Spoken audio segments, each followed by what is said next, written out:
yang bisa bayar itu berapa duit? 23 miliar rupiah. Ya, saya memang bayar pakai tahun. Itu saya buktikan betul omongan itu. Enggak bercandain. Omongan itu betul saya buktikan. Saya nyapu di pesantren Darul Quran. Ya Allah, bayarkan hutangku dengan daun-daun yang berserakan di Darul Quran. Assalamualaikum warahmatullahi wabarakatuh. Para pemirsa, kalau kita kelompokkan Yusuf Mansur ini, dia sebenarnya masuk ke dalam kelompok apa? Gitu. Kelompok pengusaha, kelompok ustadz, atau kelompok dukun.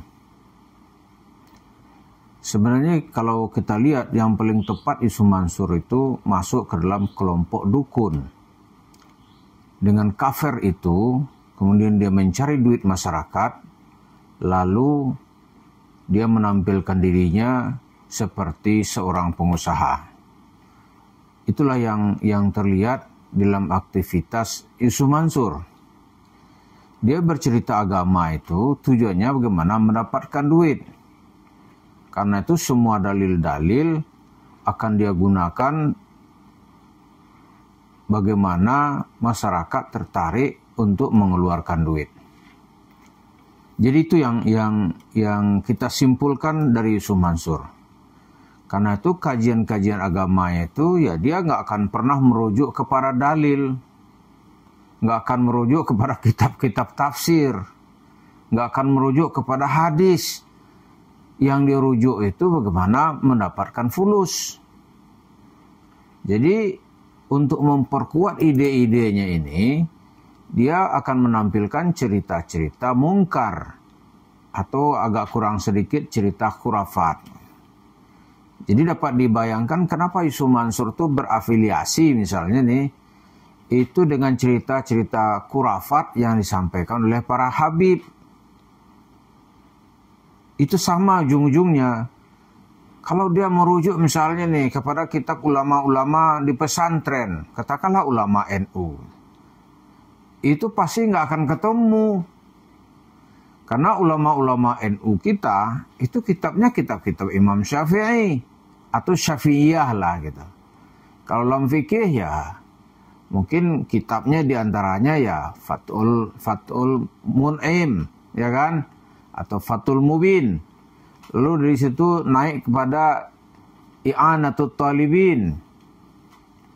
Dan yang lebih lama lagi mungkin kitab Al-Um. Lalu buku-buku atau kitab-kitab yang ditulis oleh murid-murid atau pengikut Imam Syafi'i. Ini disebut dan kitab Al-Muhazzab. Dan diserah oleh Imam Nawawi dan kawan-kawan yang bernama Al-Majmu' Syarah Al-Muhazzab. Itu jelas secara ilmiah bisa dipertanggungjawabkan. Dalil-dalilnya jelas.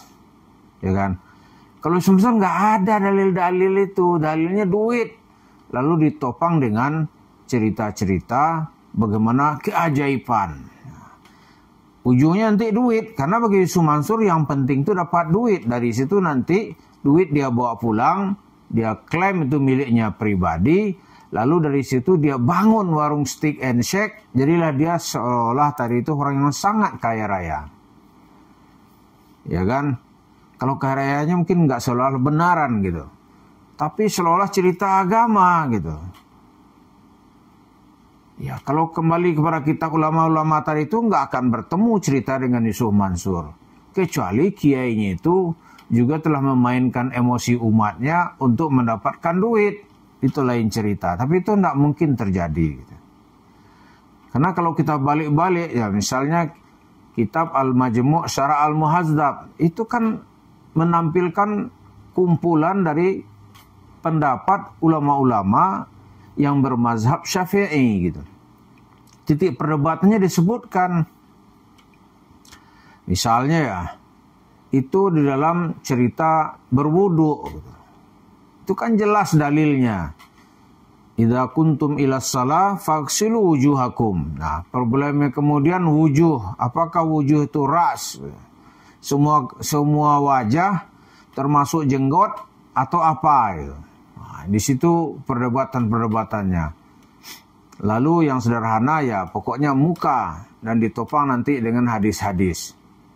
Nah, kalau Yusuf Mansur enggak. Karena itu penampilan Yusuf Mansur di depan publik akan berbeda dengan penampilan di luar publik. Kalau depan kamera misalnya dia lagi berceramah, seolah-olah dia tuh sebagai seorang tokoh agama yang menampilkan cerita-cerita, tapi ujung-ujungnya ceritanya pasti duit. Maka cover pertama itu sedekah, itu kan. Padahal banyak dalil, atas ada 100 dalil yang bisa kita pakai untuk menolak klaim-klaim Yusuf Mansur itu. Lalu Yusuf Mansur di luar kamera seperti apa? Ya kalau kita sebut tadi itu karena dia satu kelompok sama dukun, maka seperti kehidupan dukun. Dukun itu kan seolah-olah bisa membawa jin. Di RCTI itu bajunya ustadz, ceritanya dukun. Dia bisa memindahkan jin. Padahal kata pesulap merah itu hanya omong kosong gitu. Atau gus-gus yang idenya ingin menipu masyarakat dengan cerita seolah-olah itu keajaiban. Ada jin dipindahin gitu. Saya terus terang nih pernah bertemu dengan seorang dukun gitu, di rumah sakit Omni. Ini dukun ini saya lihat nih dukun artis ini gitu. Dia pernah berantem, artisnya berantem sama dia gitu. Jadi dia sakit pergi ke dokter, tapi orang sakit dia katanya bisa memindahkan jin. Kenapa dia nggak pindahin, nggak obatin dirinya sendiri aja? Iya kan? Kan dia tahu nih jin datang nih. Enggak, dia kalau sakit pergi ke rumah sakit. Jadi itu penampilannya di depan pasiennya. Dan kalau dia sakit sendiri ya dia datangnya akhirnya ke rumah sakit. Tapi kalau orang nggak tahu dia, ini orang yang sangat sakti. Dia menampil dirinya itu bisa membawa keajaiban. Nah seperti itu Yusuf Mansur. Lalu Yusuf Mansur ini masih diperlukan nggak oleh masyarakat? Ya seperti dukun tadi itu. Kalau masyarakat semakin primitif, maka orang semakin tergantung kepada dukun, kan gitu kan? Lalu kalau ekonomi sudah maju bagaimana? Kalau ekonomi sudah maju mungkin rasionalitas masyarakat makin hebat dan makin teruji. Di pengalaman atau eksperimennya akan memberikan dia ilmu gitu. Misalnya dia ikut pengajian Yusuf Mansur dulu kan. Tiba-tiba disuruh bersedekah, mungkin dia sedekah aja. Tapi kemudian nggak terbukti gitu. Mana dianya nih amazing nih, keajaiban. Maka dia nggak mau lagi. Nggak mau lagi dia. Karena itu yang terlihat sekarang ini, korban-korban itu yang muncul kan yang menyesal itu. Atau yang mau berbicara terus terang. Karena banyak juga nanti nggak mau bicara. Ya udahlah, malu kita. Kira-kira gitu kan. Atau kasus ini untuk diributin dia nggak mau. Jadi Yusuf Mansur tuh tetap diminati bagi orang-orang yang terjepit secara ekonomi. Tujuannya apa? Minimal untuk escaping spiritual, penghibur spiritual, biar ada jalan keluar, minimal ketawa-ketawa lalu bayar, kira-kira gitulah. Lalu ketika Yusuf Mansur minta banyak, di sini mungkin ada yang tertarik juga, tapi mulai ada persoalan gitu. Ada persoalan, ya kan? Tapi Yusuf Mansur juga tahu kalau ngambil tuh dia nggak mau banyak-banyak, misal 100 ribu per orang nggak bakal dituntut. Dia tahu itu. Dia tahu akhirnya memperlakukan Tuhan itu seperti seorang pasang lotre di tempat perjudian. Nah, apa bukti bahwa masyarakat kita di bawah sekarang ini masih banyak yang susah gitu? Itu dengan diminatinya sekarang ini banyak itu peminat judi online. Judi online orang dipacu seolah-olah akan mendapatkan keuntungan yang banyak dengan mau berkorban sedikit. Sedikit-sedikit akhirnya nanti uang gajian nggak dibawa pulang. Nah, itu korban judi online. Nah Yusuf Mansur berada dalam barisan itu. Dia orang kalau ikut Yusuf Mansur seperti dia ikut judi online atau ikut cerita dukun gitu. Cerita dukun.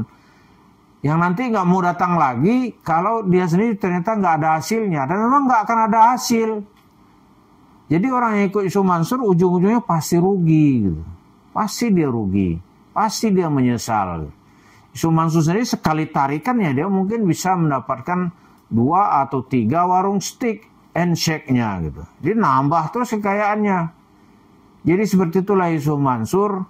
Kalau masyarakat kita masih susah, maka dia akan butuh Yusuf Mansur untuk menghibur diri. Karena itu peran kita sekarang ini menyadarkan atau memberikan perimbangan berita atau opini bahwa apa yang disampaikan oleh Yusuf Mansur dan kawan-kawan itu tidak akan memberikan solusi apapun.